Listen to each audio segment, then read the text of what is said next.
हिमाल स्टिल प्रस्तुत गर्दछ कार्यक्रम तमसुमा ज्योतिर्गमय। This program is brought to you by Nepal Finance Limited, नेपालको पहिलो फाइनान्स, कमलादी काठमाडौँ, लुम्बिनी विकास ब्याङ्क लिमिटेड, निरन्तर सहयात्रा। विश्वास लिन्छौँ, विश्वास दिन्छौँ। प्रभु ब्याङ्क। नेपाल टेलिकमको 4G नै पर्फेक्ट छ। नेपाल टेलिकम, राष्ट्रको सञ्चार।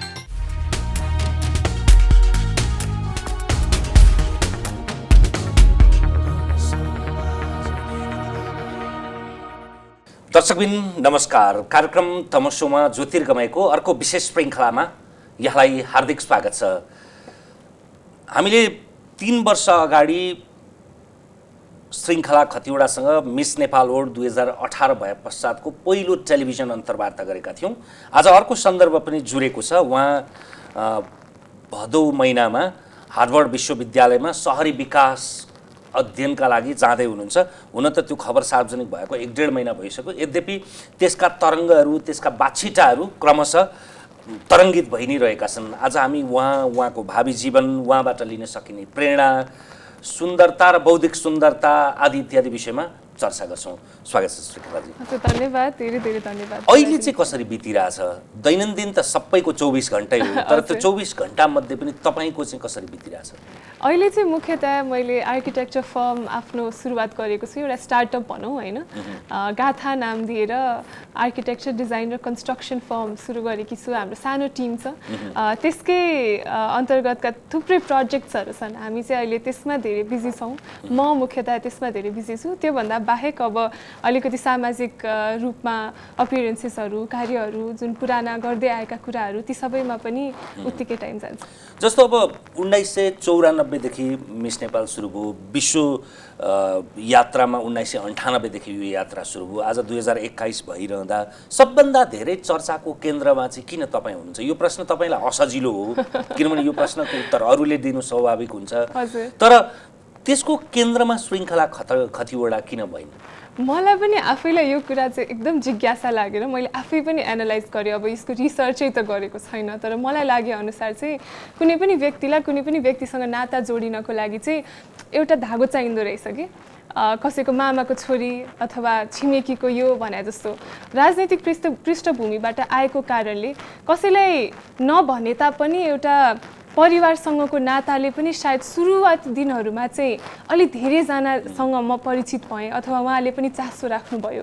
हेटौडाबाट भएको कारणले एउटा हेटौडाको सबै अथवा वरिपरिका सहरहरू पनि एकदम इच्छुक भए जान्नको लागि। त्योभन्दा बाहेक चाहिँ टेक्निकल फिल्डको मान्छे चाहिँ कहिले पनि सायद मिस नेपालमा नआएको कारणले सायद आउनु भएको थियो कि ठ्याक्कै टेक्निकल भनेर चाहिँ नभएको कारणले चाहिँ सबै टेक्निकल फिल्डकोले पनि मसँग केही एउटा नाता गाँस्ने ठाउँ पनि भेटाउनु भयो।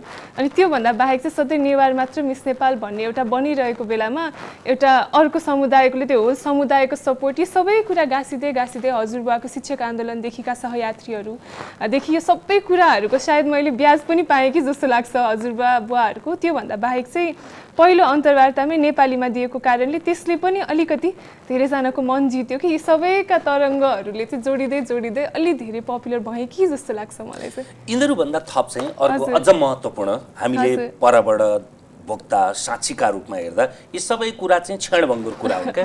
तपाईँ कुन पृष्ठभूमिको, कुन जातको अथवा तपाईँले कुन समुदायलाई प्रतिनिधित्व गर्नुहुन्छ भन्ने भन्दा पनि त्यस यता तपाईँले के गर्नुभयो, तपाईँका अभिव्यक्ति, तपाईँका व्यवहार, तपाईँका आकाङ्क्षा, तपाईँको महत्त्वकाङ्क्षा, अनि तपाईँको शालीनता, तपाईँको सुभाशीलता, यी धेरै कुरा अरूलाई अवमूल्यन गर्न खोजे होइन, तर अरूले चाहिँ त्यो पछ्याउनका लागि चाहिँ यी पक्षहरूले सायद प्राधान्यता पायो होला।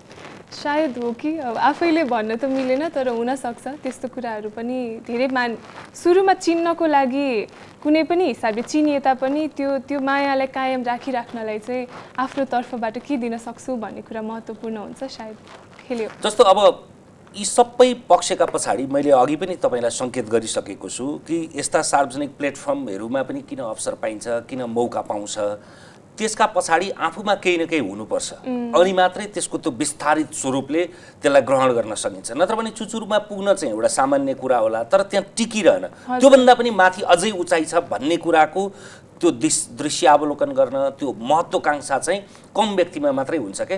एक ठाउँमा उचाइमा पुगिसकेपछि अब सक्यो, त्यही टिक्नु अथवा त्यहाँबाट ओर्लिनु मात्रै हो भन्ने लाग्छ। तर तपाईँलाई चाहिँ त्योभन्दा माथि पनि उचाइ छ भन्ने लागेका कारणले पनि पछ्याएका हुन् कि मान्छेले? सायद हुनसक्छ। मलाई आफ्नै नेचर हेर्दाखेरि पनि म जुन एउटा हेटौडा भनेको त सानो टाउन हो एउटा, त्यो त सिटी पनि थिएन म हुर्किँदै गर्दाखेरि होइन। त्यहाँ हुर्किँदै गर्दाखेरि इन्सपिरेसन भनेर हेर्नको लागि धेरै इक्जाम्पल्सहरू हुनुहुन्थेन कि त्यति बेला। र बेस्ट भनेकै के हो भन्दा क्लासको बेस्ट हुनु भनेकै संसारकै बेस्ट हो भन्ने एउटा मानसिकता त्यस्तो थियो। र धेरैजनामा अहिले पनि देख्छु आफ्नो सपना देख्दाखेरि, आफूले गोल चयन गर्दाखेरि, आफू कहाँ पुग्न सक्छु भन्ने हेर्दाखेरि चाहिँ हामी ठुलो पर्खाल राख्दो रहेछौँ कि अगाडि मेरो क्लासभरिमै म जित्न सक्दिनँ कि अलि पछाडि गइसकेपछि युनिभर्सिटीभरि नै जित्न पनि कहाँ सक्छु र म भने जस्तो आफ्नो सपनाहरूलाई नै हामी चाहिँ पखेटा नै दिन खोज्दैन रहेछौँ, डराउँदो रहेछौँ कि फर सम रिजन। र अझै बुझ्दै जाँदाखेरि चाहिँ यो मानसिकता ग्लोबल प्लेटफर्ममा गइसक्दाखेरि चाहिँ नेपाल त सानो देश हो भन्ने मानसिकता चाहिँ सानैदेखि नै एकदम विकास हुने। सानैदेखि नै नेपाल चाहिँ भारत र चीनको बिचको एउटा सानो देश हो। त्यो सानो शब्द यति गढेर बसेको छ कि कुनै पनि कुरा आँट्नलाई पनि हामी अलिकति हिचकिचाउँदो रहेछौँ, डराउँदो रहेछौँ। तर त्यो चाहिँ एकदम रङ आइडियोलोजी हामीले सेट गरेर रहेछौँ कि दिमागमा। एउटा अर्थात् परिवर्तन भन्ने किताबमा सुजीव साकेले लेख्नु भएको छ, नेपाल चाहिँ EUमा हुँदो हो भने चाहिँ भूगोलको आधारमा, एरियाको आधारमा र जनसङ्ख्याको आधारमा चाहिँ 6औं र 7औं राष्ट्र हुने रहेछ भन्नाले हामी त सानो त रहेनछौँ।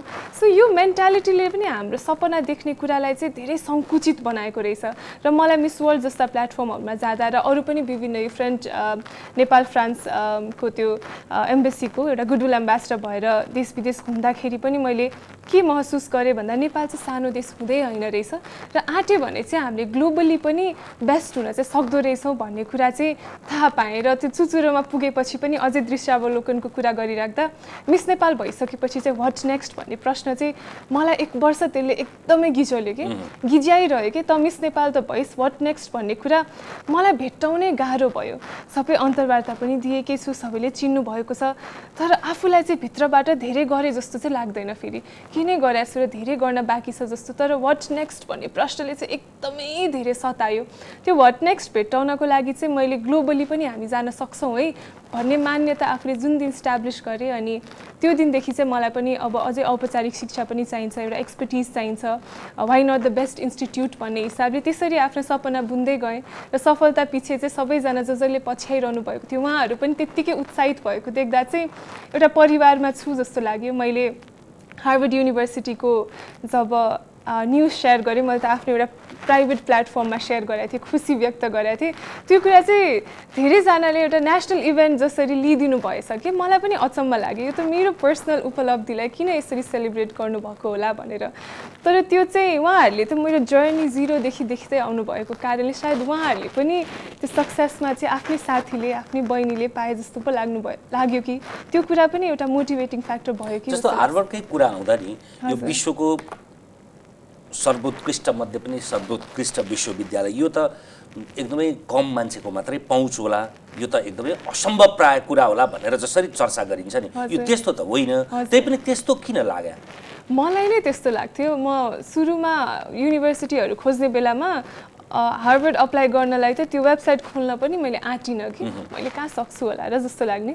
त्यहाँ त वर्ल्डकै बेस्ट मान्छे, फेरि म भर्खर त्यो मिसेल ओबामाको किताब पढ्दै थिएँ, उहाँहरू पनि हार्वर्ड पढ्नु भएको थियो। तर हामीले सक्छौँ भन्ने नै आँट नलाग्ने। अब अनि अरूलाई भन्दा त तिमी त नेपालको यस्तो पपुलर मान्छे, तिमीले त पाइहाल्छौ नि, अनि कहाँ पपुलारिटीले मात्र पाइन्छ, त्यस्तो ठाउँै होइन यो भनेर मैले चाहिँ आफूले आँट नै सकिनँ। तर बिस्तारै यस्तो सोचेँ, हेर्दै गएँ प्रोफाइलहरू, पास्टमा को पढेका रहेछन् भनेर हेर्दै गर्दाखेरि त सकिन्छ कि क्या हो जस्तो लाग्यो। त्यसपछि नेपालीहरू पनि केही जानुभएको छ, उहाँहरूसँग पनि कुरा गरेँ अनि आँटेँ। अनि जुन दिन नाम निस्केर अब अहिले हामीहरू चाहिँ अन्तर्क्रिया गरिरहेछौँ हाम्रो क्लासमेट्सहरू, सिनियर्सहरूसँग, अनि लाग्यो होइन यतिको युनिभर्सिटीमा पढ्न सक्ने त मैले चिनेका पनि धेरैजना हुनुहुन्छ, हामीले आँट्न मात्र पो नसकेका रहेछौँ।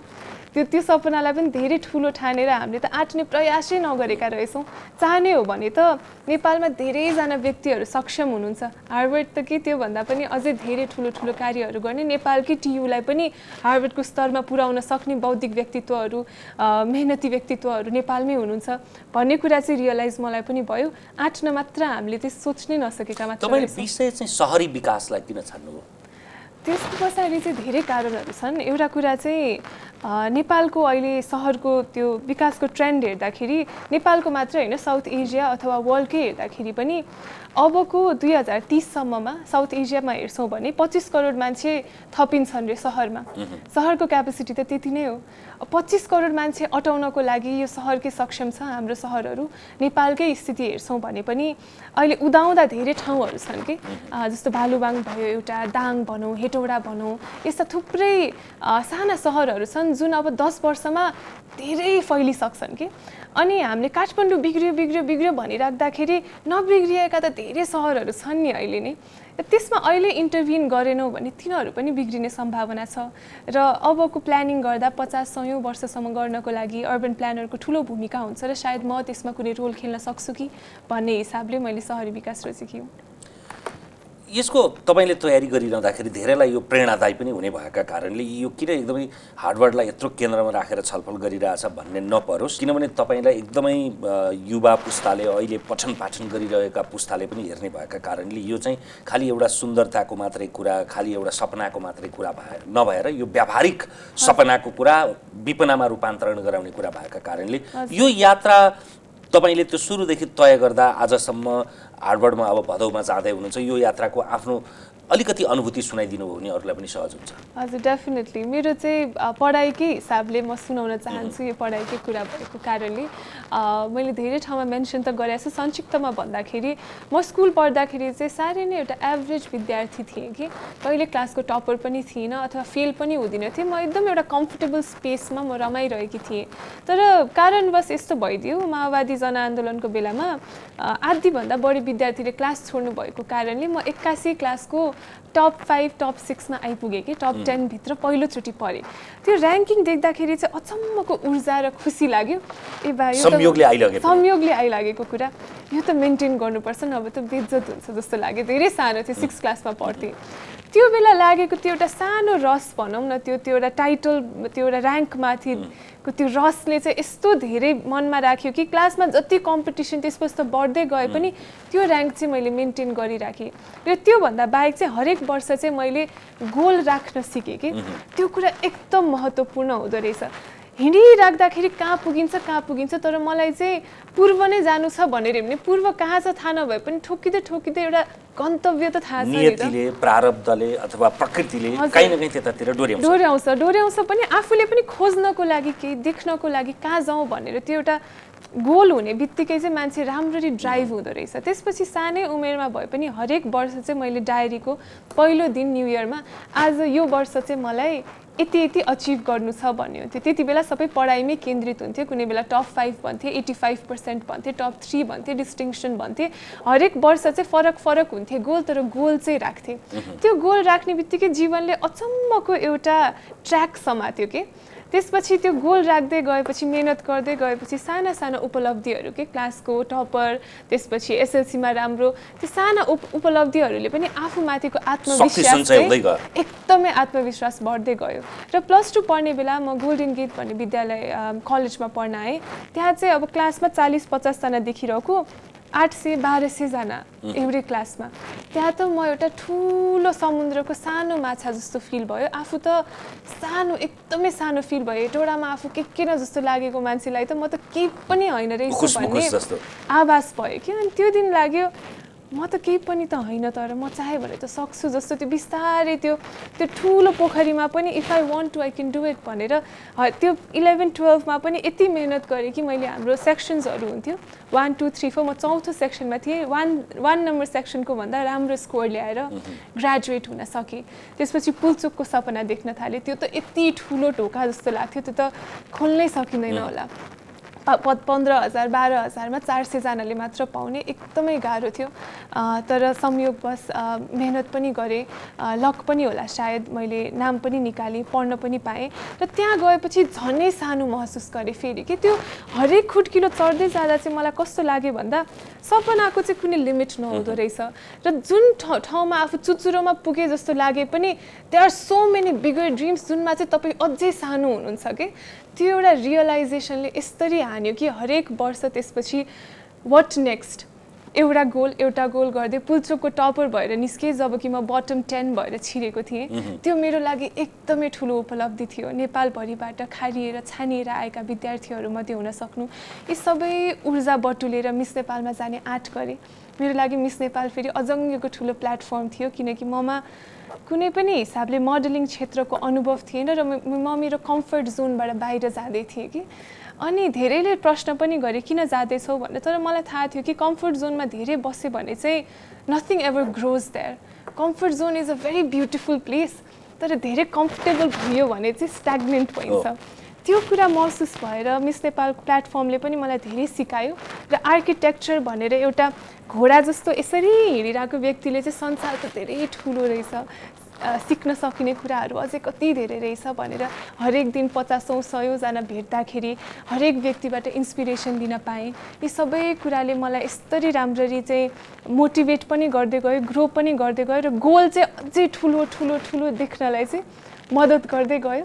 र हार्वर्डसम्म पुग्दासम्म चाहिँ हार्वर्ड पनि मेरो लागि हार्वर्ड त्यति ठुलो कुरा होइन, तर मलाई हार्वर्ड किन इम्पोर्टेन्ट छ भन्दा त्यहाँ गएर तपाईले भने जस्तो हेटौँडाबाट गोल्डन गेट जति चुनौतीपूर्ण, गोल्डन गेटबाट पुल्चोक जति चुनौतीपूर्ण र त्योबाट हार्वर्ड त्यति नै चुनौतीपूर्ण। एक्ज्याक्टली। अनि मलाई हार्वर्ड भनेर सबैले हार्वर्ड ठुलो कुरा त होइन म मान्छु, तर मेरो लागि किन ठुलो हो भन्दा म व्यक्तिहरूबाट चाहिँ इन्सपिरेसन लिन्छु कि मलाई जोबाट पनि हरेक रूपमा चाहिँ मलाई कोही पनि मान्छे केहीमा राम्रो हुनुहुन्छ भने चाहिँ म पनि त्यस्तै गर्न मन लाग्यो, मलाई नि सिक्न मन लाग्यो भन्ने चाहिँ भित्रैबाट ऊर्जा आउँछ।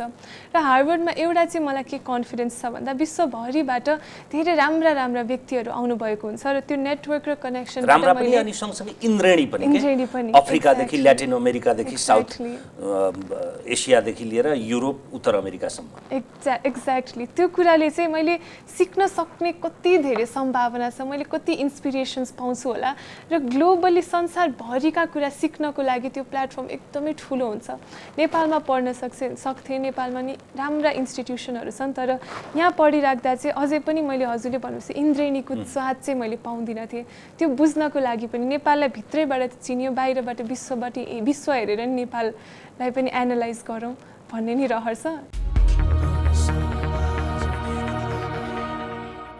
एउटा चाहिँ कम्फर्ट जोन, जो आफू जेमा छ त्योभन्दा बाहिर जानै नचाहने, पेसामा पनि, सङ्गतमा पनि, जिम्मेवारीमा पनि अनि आकाङ्क्षामा पनि हामी जेमा छौँ त्यसमै मात्रै रमाउने, बाहिर गयो भने त सकिँदैन भन्ने ठान्ने। तर त्यसले त भुत्ते बनाउँछ मान्छेलाई, एकदमै स्टिरियोटाइप बनाउँछ। त्यो कम्फर्ट जोनबाट बाहिर आउने हुन त यो पुरानो कुरा, 3 वर्ष पुरानो कुरा हो। यद्यपि तपाईँलाई आजसम्म संवादमा सुन्नका लागि तपाईँ जति सुन्दर ढङ्गबाट अभिव्यक्ति दिन सक्नुहोस् न, तर त्यसका लागि त एउटा ट्याग त चाहियो नि। त्यो ट्याग भनेर त तपाईँलाई पछ्याइरहन्छ जिन्दगीभरि मिस नेपाल वर्ल्ड 2018 भनेर। त्यहाँको यात्रा चाहिँ कसरी तय भयो? किनभने तपाईँको पारिवारिक पृष्ठभूमिले पनि त्यसो भन्दैन। अझ कम्युनिस्टहरू त यो सुन्दरी प्रतियोगिता नै असङ्गतपूर्ण अथवा यो त पश्चिमाहरूको एउटा साम्राज्यवादीहरूको एउटा टुल हो भन्ने परिवार होइन। त्यस्तोबाट तपाईँले कसरी यतापट्टि आउनुभयो? कम्युनिस्ट पृष्ठभूमिले चाहिँ डेफिनेटली बिचमा धेरै विरोध पनि गरेका थिए, तर मेरो आमा बुवा चाहिँ अलिकति यो कुरामा अहिलेको यो ग्रोइङ समाजमा चाहिँ नयाँ नयाँ कुराहरूलाई चाहिँ डाइरेक्टली क्रिटिसाइज नगरेर हामीले नि बुझ्न खोज्नुपर्छ भन्ने मान्यता राख्नुहुन्थ्यो रे भन्नुभयो पछि मलाई। तर एनिवेज मैले आफूले त्यो डिसिजन लिने बेलासम्म चाहिँ म मिस नेपाल नहुन्जेल चाहिँ मेरो बुवा आमाको कम्युनिस्ट पृष्ठभूमिले चाहिँ मलाई कुनै पनि डिसिजनमा असरै गरेको थिएन, किनकि उहाँले मलाई र मेरो दाइलाई यति स्वतन्त्र छोडिदिनु भएको थियो। कहिले पनि हामी कुनै सङ्गठनमा लागेनौँ, घरमा पनि राजनीतिक गफ हुन्थ्यो, हामी राजनीतिको बारेमा सचेत थियौँ, तर राजनीतिमै लाग्नुपर्छ भन्ने चाहिँ कतैबाट केही पनि थिएन। त्यो नभएको कारणले चाहिँ मैले एकचोटि पनि सोचिनँ कि म त कम्युनिस्ट ब्याकग्राउन्डको मान्छे मिस नेपालमा जाने बेलामा मान्छेले प्रश्न उठाउलान् भन्ने दिमागमा पनि आएन कि मलाई भने। त्यति इनोसेन्ट माइन्ड लिएर म छिरेकी थिएँ। तर जितिसकेपछि चाहिँ जब न्युजहरू बन्न थाले अनि बल्ल रियलाइज भयो यो त ठुलो एउटा यो विरोधाभास रहेछ जस्तो रहेछ एउटा कम्युनिस्टको छोरी पो मिस नेपाल भएको रहेछ। मैले त कहिले आफ्नो बुवा आमालाई कम्युनिस्ट भनेर त हेरेकी थिएन नि त। बुवा आमा त सबैको लागि बुवा आमा नै हुन्छन्। इनोसेन्सले पनि मलाई धेरै ठाउँमा चाहिँ सजिलो पनि बनाएको छ। त्यो इग्नोरेन्स इज ब्लिस भन्छ नि, थाहै नगरे वास्तै नगरेपछि त्यो सजिलो भने जस्तो। मलाई चाहिँ त्यति बेला त्यो एउटा फ्याक्टर पनि हो र म मिस नेपालमै जान चाहने रिजनमा चाहिँ मैले भनिहालेँ कम्फर्ट जोनबाट निस्किनको लागि यो प्लेटफर्म यति ठुलो थियो कि गर्न सक्ने कुरा, बुझ्न सक्ने, सिक्न सक्ने कुरा, गर्न सक्ने कुरा, देशलाई प्रतिनिधित्व गर्न सक्ने प्लेटफर्म भन्नुको त एकदमै ठुलो थियो। नेपाल ट्याग लिएर हिँड्न पाउनु, नेपालको झन्डा बोक्न पाउनु, एउटा प्रतिनिधि पात्र भएर, चाहे त्यो ब्युटी प्याजेन्ट किन नहोस् तर नेपाल त नेपाल प्रतिनिधित्व गर्दैछु, त्यो सबै कुराले चाहिँ एकदमै एक्साइट गर्यो। त्यसैले मैले भाग लिएकी हुँ त्यति बेला। मैले सकेसम्म चाहिँ त्यो त्यति बेलाको अन्तर्वार्ता र यसमा नदोहोऱ्याउनका लागि कतिपय सान्दर्भिक जस्तो लाग्ने अथवा सोधियोस् भन्ने ठान्ने पनि प्रश्न मैले किन आज गरिरहेको छैन, अझ तपाईँबाटै धेरै कुरा सुनौँ भनेर। किनभने त्यो अन्तर्वार्ता अहिले पनि युट्युबमा हेर्न सकिन्छ। यसले फेरि सँगसँगै त्यति बेलाको अन्तर्वार्ता र अहिलेको पनि हेर्न सादृश्य गरेर हेर्न सकिन्छ। मैले त्यसैले ती कुराहरूलाई मैले दोहोऱ्याइरहेको छैन। अर्को तपाईँले संवादका क्रममा यो एकदमै प्रेरक, हामीलाई पनि स्वयं व्यक्तिका लागि पनि सपनाको कुनै सीमा हुँदैन। धेरैले त सपनाको एउटा सीमा हुन्छ नि, एउटा सानो मान्छेका पनि सीमा हुन्छन्। एकदमै आधारभूत रूपमा मान्छेको कुरा गरौँ, एउटा एकदमै सामान्य मान्छेले आर्थिक अवस्थालाई नै उसको उन्नतिको क्रमागत ठान्दछ। साइकल हुने मान्छेले मोटरसाइकलको आकांक्षा राख्ला, त्यो हुनेले कारको, कार हुनेले अलि ठुलो खालको कारको, अनि सानो घर हुनेले ठुलो घरको, गाउँमा घर हुनेले सदरमुकाममा, त्यो हुनेले काठमाडौँमा, अध्ययनमा, पढाइमा सबैतिर त्यो लागू हुन्छ। पत्रकारितामा उनीहरूले एडिटर इन चिफ हुन खोज्ला, होइन, राजनीतिमा उनीहरूले त्यसको पराकाष्ठा के आफ्नो, तर त्यसको तपाईँले चाहिँ बडा सुन्दर ढङ्गबाट आफूले अभिव्यक्तिबाट पनि र व्यवहारबाट पनि जिन्दगीको फर्स्ट इनिङमै सपनाको सीमा हुँदैन। हजुर हजुर, यसलाई अलिक व्याख्या गरौँ न। डेफिनेटली यो सपना भन्ने कुरा चाहिँ कस्तो अचम्म रहेछ भन्दा जति देख्यो त्यति पाउन सकिँदो रहेछ कि यो अचम्मको कुरा हो लाग्छ सुन्ने बेलामा। तर म चाहिँ आफूले भेटेको व्यक्तिहरूमा नै एकदम पोटेन्सियल देख्छु कि त्यो लिमिटलेस भएर यदि कसैलाई मैले हजुरलाई हेरेँ भने अथवा म मेरो अफिसकै मेरो कलिग्सहरू, मेरो साथीहरूलाई हेर्दाखेरि पनि यति ट्यालेन्टेड हुनुहुन्छ, तिमी त यहाँसम्म जान सक्छौ है, सपना चाहिँ यहाँसम्म देख भन्दा उनीहरू आत्तिन्छन् कि मैले कहाँ सक्छु र। तर म देखिरहेको हुन्छु कि त्यस्तै मैले आफूमा पनि जसरी अरूमा त्यो आई थिङ्क एउटा पोजिटिभ आउटलुकको पनि कुरा हो। आफू जति सकारात्मक सोच लियो त्यो कुराले त्यति पछ्याउँछ भन्छ कि त्यो तपाईँ जति लगानी गर्नुस् त्यसको प्रतिफल त्यही परिमाणमा आउँछ। तर सोच चाहिँ सकारात्मक हुनु पर्यो, आफूले चाहिँ विश्वास चाहिँ गर्नु पर्यो। सपना देख्नु ठुलो कुरा होइन, त्यो सपनामा विश्वास चाहिँ गर्न सक्नु पर्यो। समाजले भन्छ तिमीले सक्दैनौ भनेर, कहाँ सक्छ र। अब अहिले पनि मैले मेरो अब 10 वर्षको योजना निर्धक्क कसैलाई सुनाउँदाखेरि तर कहाँ सक्छ र भन्ने मान्छेहरू धेरै आउँछन्, तर मेरो मनमा चाहिँ म सक्छु जस्तो लाग्छ कि त्यो आफ्नो सपनामा विश्वास हामीले जब गर्न सक्छौँ, सपना अझै जब ठुलो ठुलो देख्न सक्छौँ, मेहनत त्यही हिसाबले आउँछ, लगानी त्यही हिसाबले आउँछ।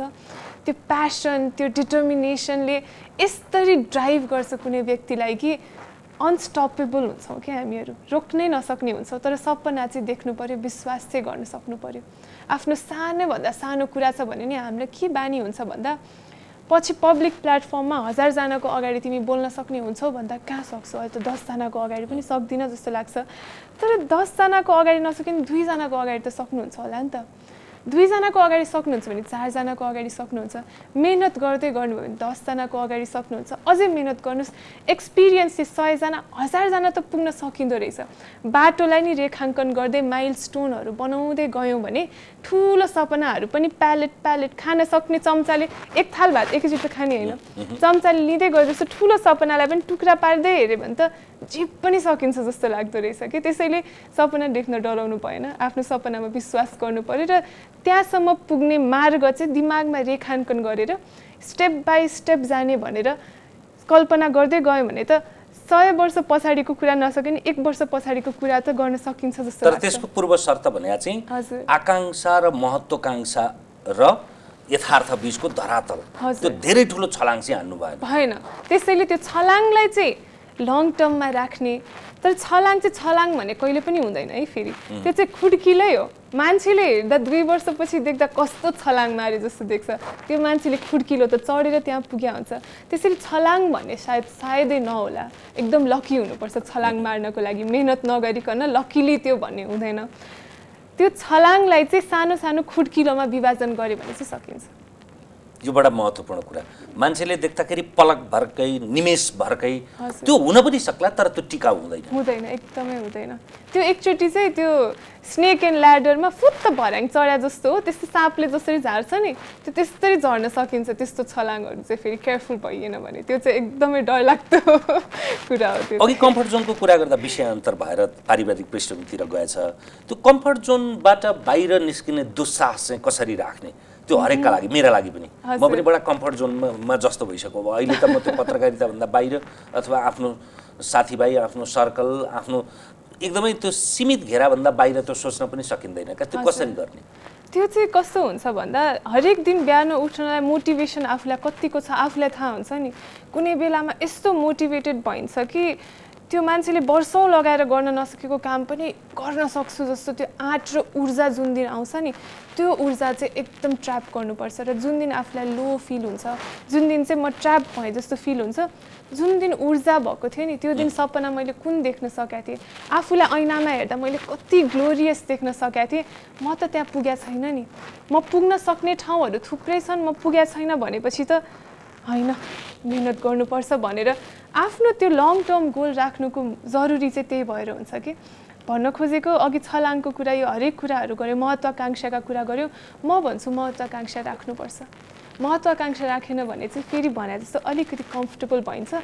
संसारले हेर्दाखेरि के यो केटीले यो अथवा यो मान्छेले कत्रो त्यो भने जस्तो तर मनमा थाहा हुनुपर्छ कि म त्यहाँ पुग्छु भनेर त्यो महत्त्वाकांक्षा चाहिँ यस्तो बलियोसँग आफूमा बस्नुपर्छ जुन बेला आफूलाई स्ट्याग्नेन्ट फिल हुन्छ त्यो महत्त्वाकांक्षाले गिज्याओस् कि तैँले देखेको सपना त यहाँसम्म थियो कहाँ पुगिस् है भनेर जिस्काउनु पर्यो कि त्यो कुराले अनि महत्त्वाकांक्षा चाहिँ त्यो चाहिँ आफ्नो मनभित्र राख्नुपर्छ संसारले महत्त्वाकांक्षा देखिने त्यो कुराले झकझक्याइरहन्छ सबैलाई तपाईँले कक्षा 6 पढ्दैदेखि हरेक वैशाख 1मा त्यो वर्षको एउटा लक्ष्य निर्धारण गर्ने भन्नु पनि अहिले 78कै सुरुवातमा छ यो वर्षको लक्ष्य चाहिँ के छ यो वर्षको लक्ष्य चाहिँ अब भर्खर स्टार्टअप भनेर कम्पनी सुरु गरेको छु युनिभर्सिटी जाँदैछु यो दुईटा ब्यालेन्स गर्न मलाई एकदम गाह्रो कुरा हो भर्खर छोडेको कम्पनी 2 वर्ष हो तर त्यो 2 वर्षसम्म यो अफिसलाई चाहिँ रनिङ र ग्रोइङ बनाउनको लागि मेहनत गर्नुपर्ने छ र त्योभन्दा ठुलो महत्त्वाकांक्षा चाहिँ हार्वर्ड गइसकेपछि के हुन्छ मैले देखेकी छैन सबैले भन्छन् धेरैजना गएका छन् यो त्यो भन्छन् तर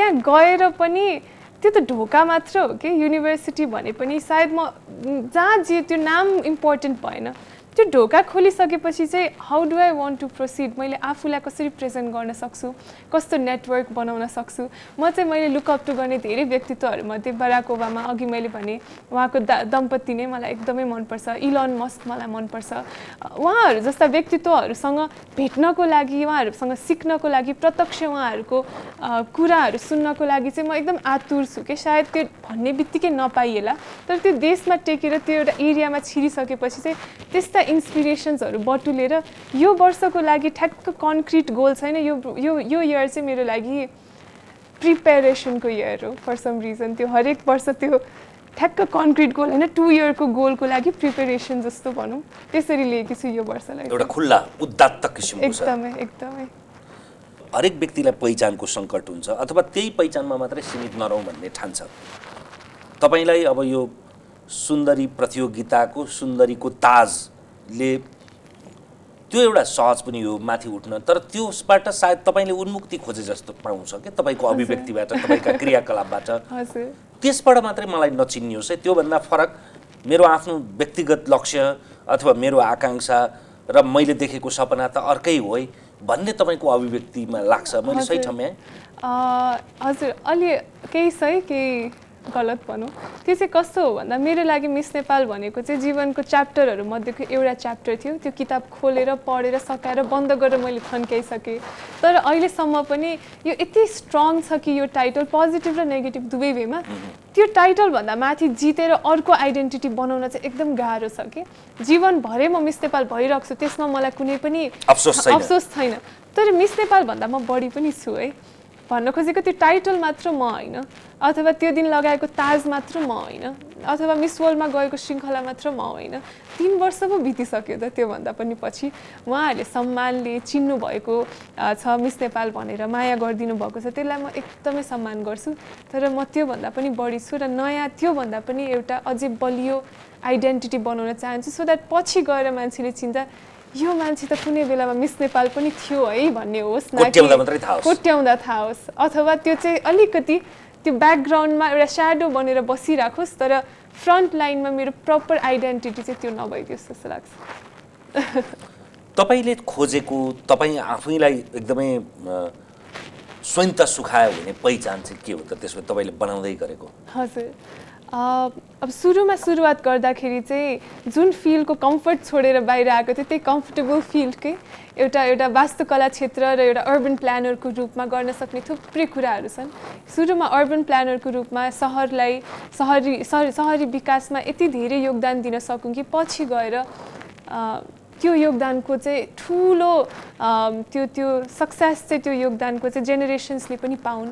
कुनै बेलामा कुनै एउटा टिमले चाहिँ हाम्रो सहरलाई यति राम्ररी इन्भिजन गरिदिएको कारणले हामी अहिले यति कम्फर्टेबल जीवन बाँचिरहेछौँ भन्ने खालको हिसाबले त्यो हिसाबको एउटा अर्बन प्लानर बन्न सकौँ। र त्योभन्दा अझै माथि उठेर चाहिँ लास्टमा गएर सेवा चाहिँ मलाई पब्लिक सर्भिसमै लाग्नु छ। त्यसैले एउटा पब्लिक सर्भेन्टकै रूपमा कुन टाइटलले चिनिन्छ त थाहा छैन, त्यसरी नै चिनिन मन छ। अब सार्वजनिक व्यक्तिलाई हामी पनि सानो सानो सार्वजनिक व्यक्ति नै होला, बाहिर जाँदाखेरि हाम्रो निजत्व रहँदैन, हामीले खाने ठाउँ, हामीले बोल्ने मान्छेहरू, हामीले सङ्गत गर्ने सबै कुरामा अरूको सार्वजनिक निगरानीमा हुन्छ। त्यो निगरानीलाई आफूले कति सहज र कति असहज लिने भन्ने कुरा हो।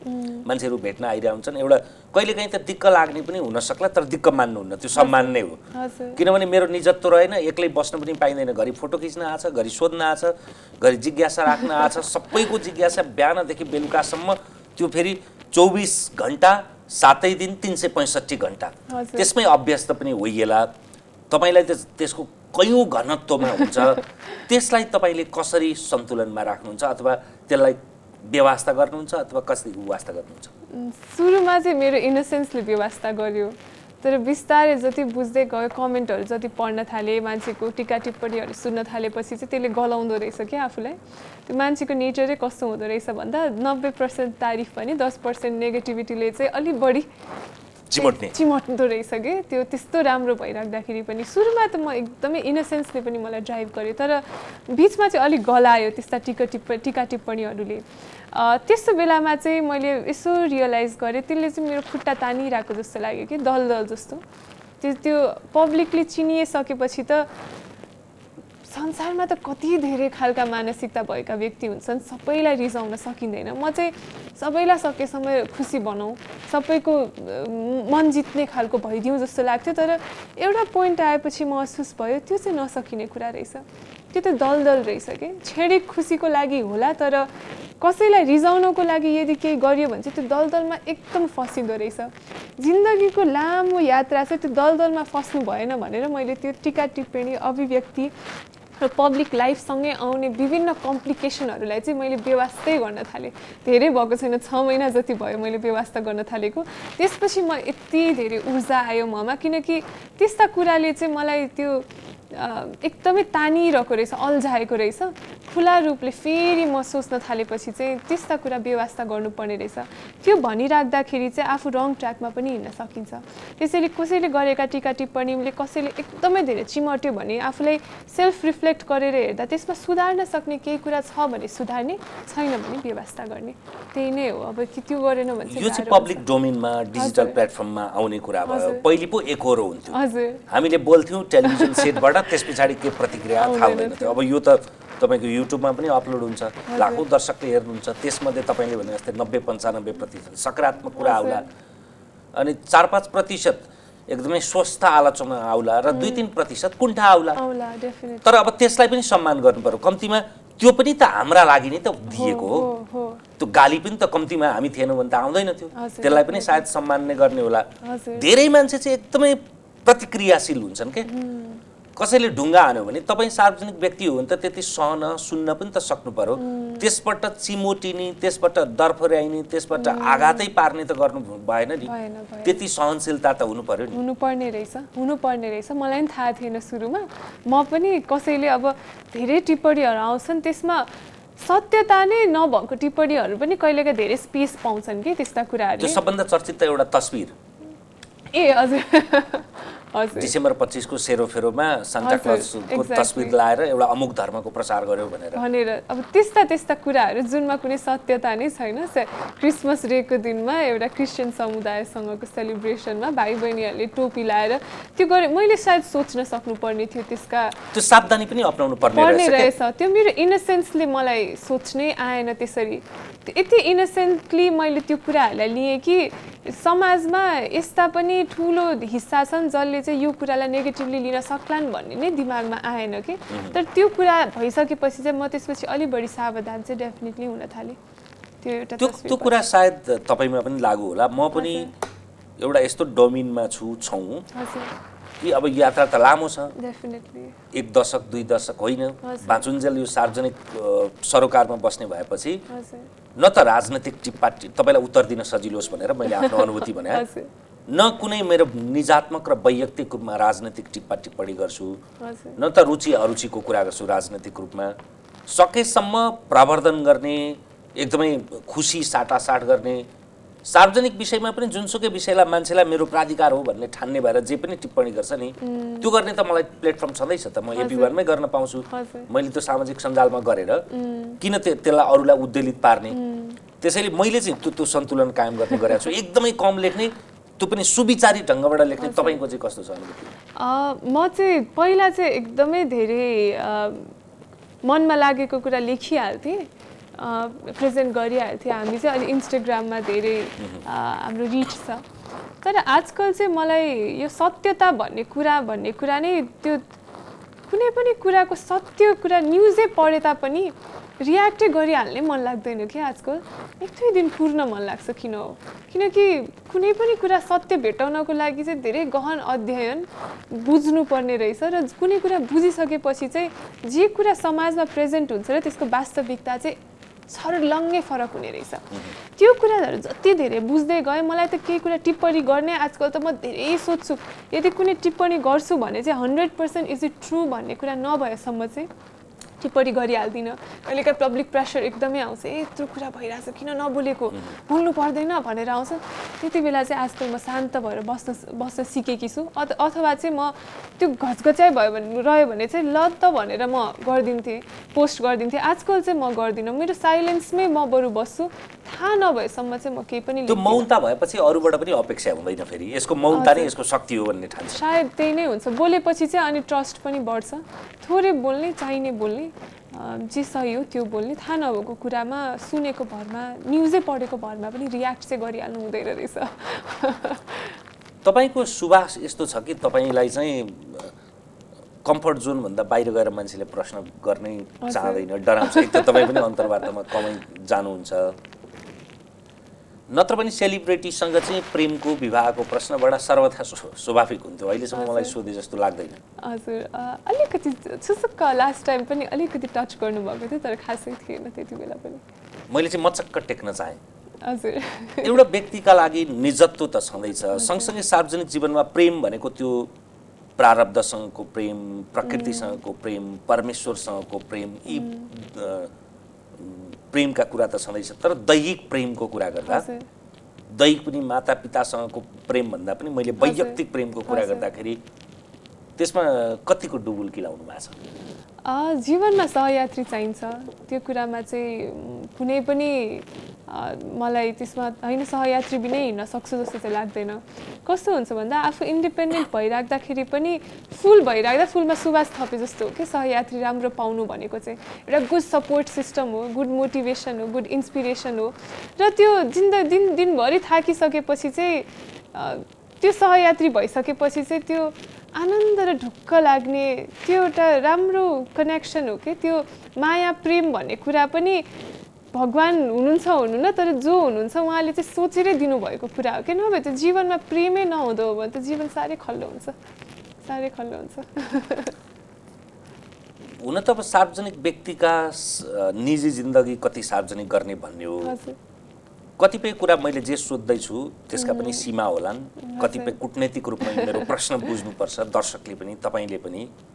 कतिपय ओपन सिक्रेट भइसकेका कुरालाई पनि तपाईँ किन त्यसलाई पर्दार्पण गर्न चाहनुहुन्न, खोल्न चाहनुहुन्न? अब हाम्रो समाजको सोच्ने शैली अलि फरक छ। कुनै पनि कुराको चाहिँ त्यो बेला आएपछि भनिन्छ। समाजले जुन दिन चाहिँ त्यो कुरालाई स्वीकार गर्नको लागि कुनै एउटा ट्याग लगाइसकेको हुन्छ, एउटा बन्धनमा बाँधिसकेपछि अथवा बाँधिने भइसकेपछि खोल्दाखेरि एक्ज्याक्टली त्यो भइसकेपछि खोल्दा अलि मजा पनि आउँछ आफूलाई पनि। त्यो नभइसक्दाखेरि आफूले खोल्न नचाहँदै पनि कहिलेकाहीँ चाहिँ त्यो खुलस्त भइदिँदो रहेछ। सो हजुरले भन्नुहोस् ओपन सिक्रेटै अब त्यसलाई त्यसरी नै राखिराखौँ। तर तपाईँले समाजलाई त्यति अनुदार छ भनेर अवमूल्यन गरे हो कि त्यति अनुदार छ जस्तो पनि लाग्दैन? अनुदारै नभए पनि आफैलाई पनि आउट अफ रिस्पेक्टै पनि भन्नु त्यसरी सोचौँ अब अहिले नै।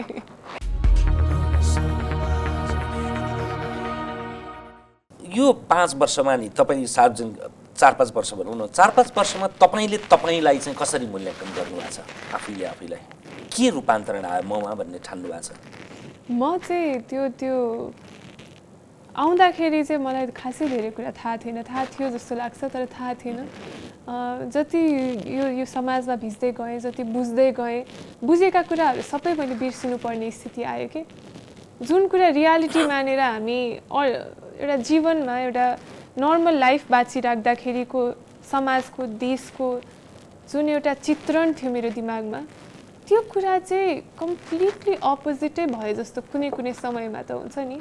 मैले सोचेको समाज, मैले देखेको यथार्थ सत्य, देश रूपान्तरणलाई अथवा देश किन विकास भइरहेको छैन, समस्याहरू के छन्, जति बुझ्दै गयो अगाडि सिकेका कुराहरू त मेट्दै जानुपर्ने स्थिति। सो आफूमा ग्रोथ भनेको चाहिँ के पाएँ भन्दा लिटल नलेज चाहिँ एकदम डेन्जरस कुरा रहेछ। थोरै थाहा हुँदा चाहिँ धेरै थाहा भए जस्तो लाग्ने रहेछ, कन्फिडेन्ट हुँदो रहेछ। तर थाहा हुँदै गएपछि चाहिँ मलाई आज धेरै पछि अन्तर्वार्तामा आउँदाखेरि म पहिला यति निर्धक्क अन्तर्वार्तामा जान्थेँ, आज चाहिँ होइन होमवर्क गर्नुपर्छ जस्तो लाग्यो कि मलाई आफैलाई पनि। भन्न खोजेको जति बुझिन्छ, जति पढिन्छ, जति देखिन्छ, आफू चाहिँ त्यति थाहा नभयो जस्तो लाग्दो रहेछ। र त्यो नचाहिँदो कन्फिडेन्स चाहिँ कहाँबाट आएको होला भनेर अहिले अचम्म लाग्छ पुराना अन्तर्वार्ताहरू आफैले पल्टाएर हेर्दाखेरि पनि। आफ्नो ग्रोथ भनेको चाहिँ म धेरै नै मच्योर भएको छु जस्तो लाग्छ। सायद 15 वर्षमा पाउने मच्योरिटी 5 वर्षमै पाएँ कि त्यो सङ्गतले जति धेरै मान्छे चिनियो भेटियो त्यति ग्रोथ पनि हुन्छ। सो उमेरले भन्दा अलि बढी पाएको भएँ कि जस्तो पनि लाग्छ कहिलेकाहीँ।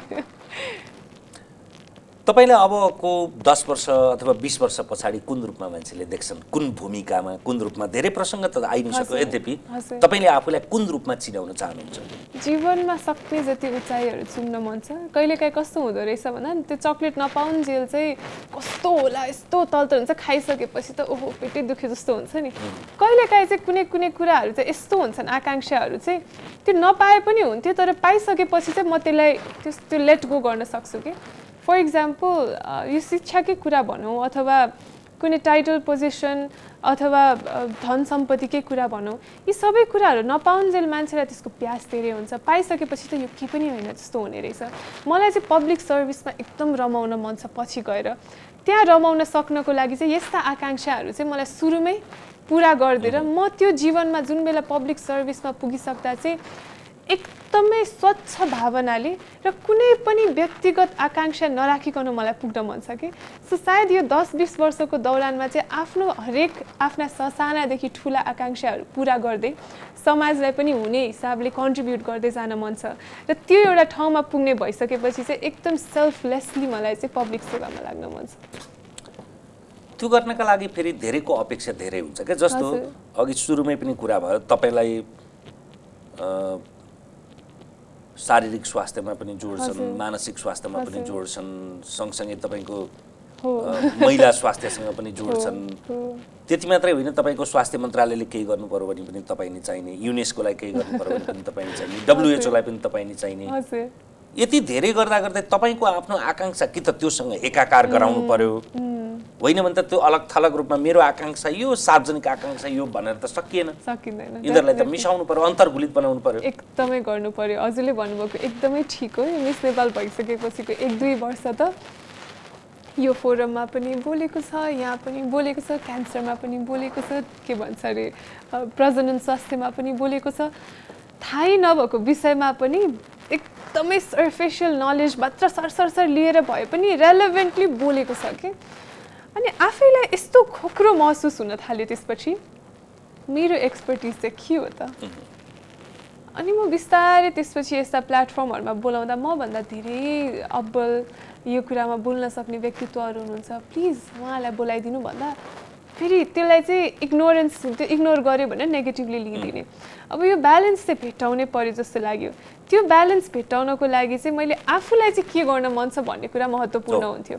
अनि मलाई के गर्न मन छ भन्ने कुरा अब मैले मिस नेपालको दौरानमा हाम्रो हेल्थ पोस्ट बनाउने काम त्यहाँ पनि मैले कता कता मेरो आर्किटेक्चर जोडेँ कि किनकि कन्स्ट्रक्सनको फिल्ड चुज गरेँ त्यसपछि आएर वृक्ष फाउन्डेसन भनेर 2019मा चाहिँ मिलन दाईको नाम म एकदमै जोडतोडले लिन चाहन्छु किनकि उहाँ नै हो यसको अगुवा हामी त एकदमै यसको पछ्याउने स्याडो मात्र हौँ उहाँसँग मिलेर चाहिँ सहरमा पब्लिक ग्रिन स्पेसेसको एकदम कमी र एकदमै इम्पोर्टेन्स देखेर चाहिँ यसमा केही काम गरौँ भनेर एउटा टिम बनाएर ठुलो टिम भइसक्यौँ अहिले त हामीहरू बनाएर अगाडि बढ्यौँ र त्यो कुराले चाहिँ कस्तो आनन्द दियो भन्दा मेरो फिल्ड पनि मेरो चासोको विषय पनि समाजलाई पनि केटर गर्न सक्ने र त्यो जिन्दगीभर गर्न सक्ने कुरा कि एकचोटि एउटा सभामा बोल्दा जस्तो होइन कि यो चाहिँ म जिन्दगीभर गर्न सक्छु सहरी विकासको कुरा पनि यहीँ आएर जोडियो मलाई त्यसपछि पढ्न पनि जान मन लागेको कारण यो पनि हो र त्यो पब्लिक स्फेयरमा त्यो स्फेयरमा काम गरिसकेपछि चाहिँ मलाई कस्तो महसुस भयो भन्दा गर्न सक्ने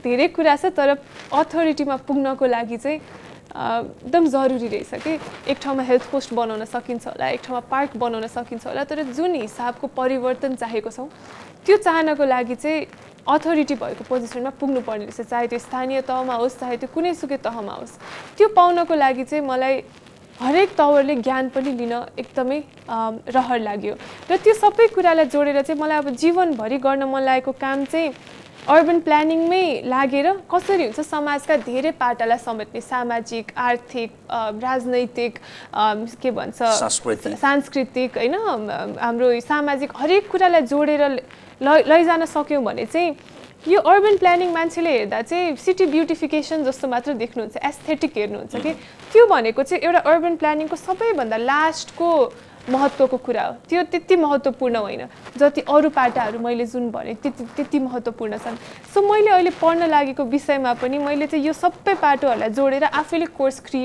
क्युरेट गर्न पाउँछु र त्यही कुरालाई लिएर चाहिँ मैले समाजलाई आफ्नो पेसालाई आफ्नो महत्त्वाकांक्षा आकांक्षा जे भनौँ सबैलाई जोडेर लाने सायद पर्फेक्ट बाटो चाहिँ मैले सायद भेट्टाएँ जस्तो लाग्छ अहिले तपाईँसँग कुरा गर्दाखेरि तपाईँ एकदमै व्यस्तताका बीचमा पनि हुन त अब व्यस्तता भनेको बाराक ओबामाको पनि 24 घण्टे हो ट्रम्पको पनि केपी ओलीको पनि सी जिनपिङ मोदीको श्रृङ्खला कतिवटा टीकाराम यात्री सबैको 24 घण्टा त्यसलाई कसरी रचनात्मक सृजनात्मक उर्वर बनाउने भन्ने हो तपाईको 24 घण्टा सालाखाला एकदमै रुटिनमा चल्यो भने त त्यो धेरै प्राविधिक हुन्छ यद्यपि सामान्यतया तपाईँ अध्ययनलाई कति योग ध्यानलाई कति साधनालाई कति अनि अध्ययनलाई विभिन्न तहका अध्ययनलाई कसरी समय विनियोजन गर्नुहुन्छ अहिले चाहिँ अलि मिक्स अफ थिङ्स भएको छ म बिहान उठेर पहिलो प्रायोरिटी चाहिँ अफिसलाई दिन्छु अफिस गएर सबैसँग एकचोटि सल्लाह लिन्छु हामी कहाँ कहाँ पुग्यौँ प्रोजेक्टहरू कहाँ कहाँ पुगे कोसँग मैले कुराकानी गर्नुपर्ने छ कुन ठाउँमा मेरो इनपुट चाहिएको छ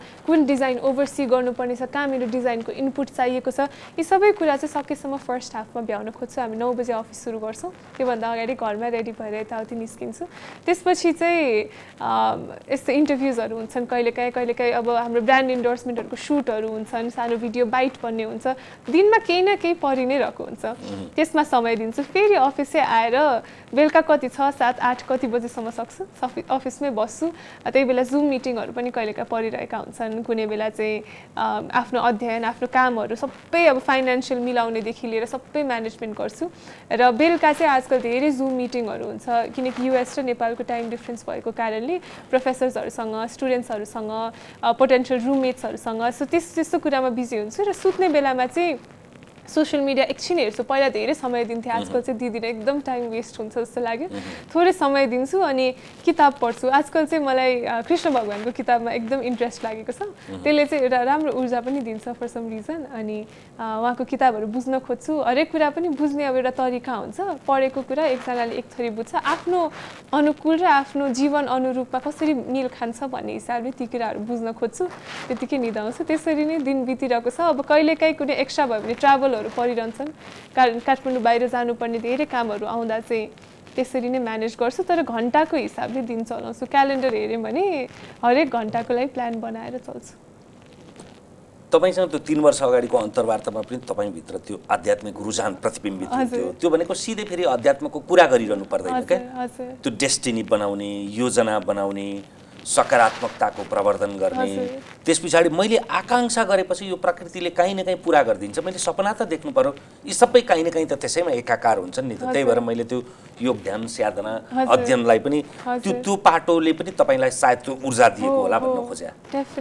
डेफिनेटली त्यो वस्तु मै रमाउन थाल्यौँ भने चाहिँ जिन्दगीका अप्ठ्याराहरू चुनौतीहरू एकदम ठुलो लाग्छन्। तर आध्यात्मिक रूपले चिन्तन गर्न थाल्यो भने चाहिँ यो संसारभन्दा ठुलो, भौतिक संसारभन्दा ठुलो अर्को संसार छ, लाइफ, एनर्जी, पावर भन्ने कुरा छ भनेपछि चाहिँ त्यो एकदमै त्यो कस्तो लाग्दो रहेछ, यो ठुलो कुरै होइन रहेछ, यो समस्याहरू त खासै ठुला होइन रहेछ, क्षण भङ्गुर हुन् यिनीहरू, एकदमै आज छन् भोलि छैनन् छन्, एकदमै ठुलो सफलता पनि आज छन् भोलि छैनन् छन्। सो लाइफलाई चाहिँ ट्र्याकमा राख्नलाई र आफ्नो इमोसनलाई ब्यालेन्स राख्नको लागि धेरै कुरामा खुसी पनि भइहाल्नु भएन, आत्तिहाल्नु भएन, मात्तिहाल्नु भएन, धरातल बिर्सिनु भएन। यो सबै कुरालाई चाहिँ अध्यात्मले सायद ब्यालेन्समा ल्याउँछ जस्तो लाग्छ मलाई। उत्तरार्धमा छौँ, जाँदा जाँदै तपाईँले भन्नुभयो नि अन्तर्वार्तामा आज चाहिँ तयारी गरेर आएको थिएँ, त्यो तयारी अनुसार सायद संवाद भयो भएन, तपाईँले कस्तो महसुस गर्नुभयो, अलिकति महत्त्वकाङ्क्षी बन्नुभयो कि? मैले अन्त्यमा दर्शकलाई आह्वान गर्न निकै कम अतिथिलाई मात्रै अनुरोध गर्छु अथवा त्यो सौभाग्य प्राप्त हुन्छ। तपाईँलाई जाँदा जाँदै तपाईँको पुस्ता, तपाईँभन्दा पछाडिको पुस्ता, अग्रज अनुज सबैलाई के प्रेरणा दिन चाहनुहुन्छ, जीवन कस्तो बनाउने भनेर? यो त कस्तो गाह्रो कुरा भयो। जीवनलाई चाहिँ एउटा जर्नी हो। 100 वर्ष भने खासै लामो समय होइन। त्यो समयलाई चाहिँ आफूलाई मन लागेको कुरा, मनभरि जे कुरा छन् सबै पुरा गर्न सकिन्छ र गर्छु। त्यो कसैलाई हानि नगर्ने, एकदम आफ्नो प्राइभेट पोजिटिभ आफ्नो सपना गोल्सहरूलाई चाहिँ सकिन्छ भनेर अगाडि बढौँ। किनकि जिन्दगीमा त्यो मृत्यु हुने अवस्थामा पुग्दा यो गरे भए हुन्थ्यो भन्ने रिग्रेट चाहिँ कसैलाई नहोस् जस्तो लाग्छ। पाएको जीवन सार्थक होस्, सेवा गर्न मन छ गर्नुहोस्, आफूलाई खुसी लाग्न मन लाग्ने कुरा गर्नुहोस्। आफू कतै अप्ठ्यारोमा छु, मनै खुसी छैन भने एकचोटि रिफ्लेक्ट गरेर सायद चेन्ज पो गर्नुपर्ने छ कि। अप्ठ्यारा परिस्थितिहरू चाहिँ जान्छन्, सधैँ बसिराख्दैनन्। पोजिटिभ आउटलुक लिएर हिँड्नु होला, आफ्नो सपनाहरू सबै पुरा गर्न सक्नुहुन्छ भन्ने विश्वास लिएर हिँड्नु होला, पुरा पनि हुन्छ। मेहनत पनि गर्नुहोस्, एकदम सुखी खुसी र हेल्दी रहनुहोस्। धेरै त भन्नै सकिनँ मैले। समय र संवादका लागि धन्यवाद। यहाँलाई आगामी यात्रा, आगामी दिन, अध्ययन र तपाईँका सपनाहरू, विपना र सपना चाहिँ सादृश्य बनुन्, हेर्न पाऊँ। फेरि अरू 3 वर्ष पछाडि मात्रै होइन 30 वर्ष पछाडि पनि अन्तर्वार्ता लिन पाऊँ। समय र संवादका लागि धन्यवाद यहाँलाई। धेरै धन्यवाद यो प्लेटफर्मको लागि, एकदम ग्रेटफुल छु। Thank you so much. हामीसँग हुनुहुन्थ्यो श्रृङ्खला खतिवडा। अर्को कुराकानीमा चाहिँ उहाँलाई आर्किटेक्ट, इन्जिनियर, अर्बन प्लानिङकी विशेषज्ञ, सहरी विकासकी विशेषज्ञ भनेर चिनाउन पाऊँ। आजलाई तमसुमा ज्योतिर्गमयको यो विशेष श्रृङ्खला यति नै। हेर्दै रहनुहोला AP1। नमस्कार।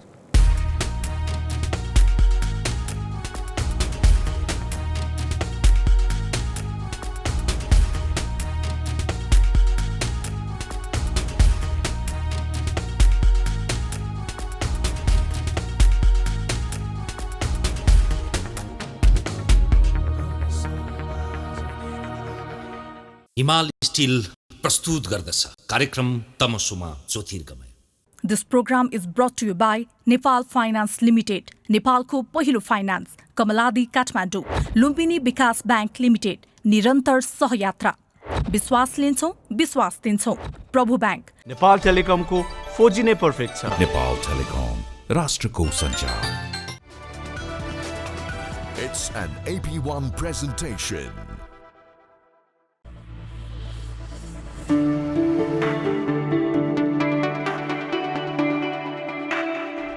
हुन्छ